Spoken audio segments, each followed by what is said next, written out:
Je vous salue dans le nom précieux de notre Seigneur Jésus-Christ. Message du jour, intégrer la famille de Dieu 3. Le passage de 1 Jean 3, 1 à 2 nous dit, « Voyez quel amour le Père nous a témoigné, pour que nous soyons appelés enfants de Dieu. Et nous le sommes. Si le monde ne nous connaît pas, c'est qu'il ne l'a pas connu. Bien-aimés, nous sommes maintenant enfants de Dieu, et ce que nous serons n'a pas encore été manifesté, mais nous savons que, lorsque cela sera manifesté, nous serons semblables à lui, parce que nous le verrons tel qu'il est. » Dans ces deux versets, l'apôtre Jean nous invite à contempler un amour immense, celui du Père qui nous a choisis pour être ses enfants. Cet amour n'est pas conditionné par nos mérites ou nos actions, mais il est gratuit, inaltérable et éternel.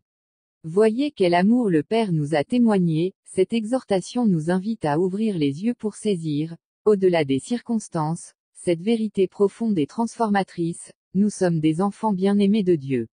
En nous appelant « enfants de Dieu », Jean ne se contente pas de définir notre identité spirituelle, mais il souligne également la nature intime de notre relation avec lui. L'amour que Dieu nous accorde nous permet de faire partie de sa famille divine, de vivre sous son regard bienveillant et de marcher dans ses voies.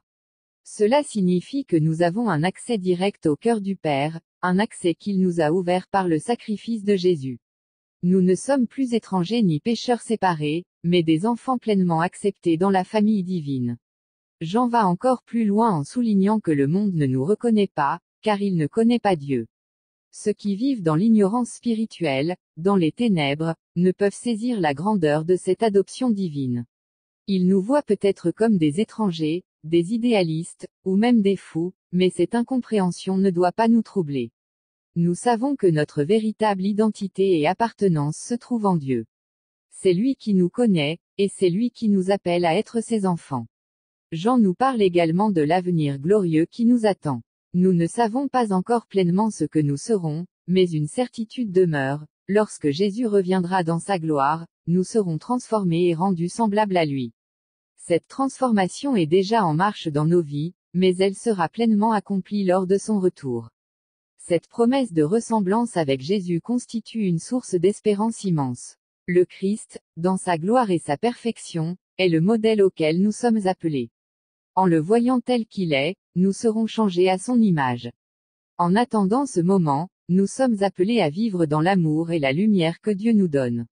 Nous ne devons pas laisser les épreuves et les doutes obscurcir notre vision de ce que nous sommes en lui. Bien-aimés, nous sommes maintenant enfants de Dieu, écrit Jean. Ce n'est pas une promesse future, mais une réalité présente. Dès aujourd'hui, nous participons à cette filiation divine. À chaque instant, nous pouvons vivre comme ceux qui savent qu'ils sont aimés et que leur futur est assuré en Christ.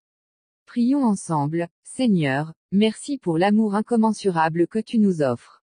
Aide-nous à vivre pleinement en tant qu'enfants de Dieu, à marcher dans la lumière de ton amour et à garder l'espérance de cette transformation future.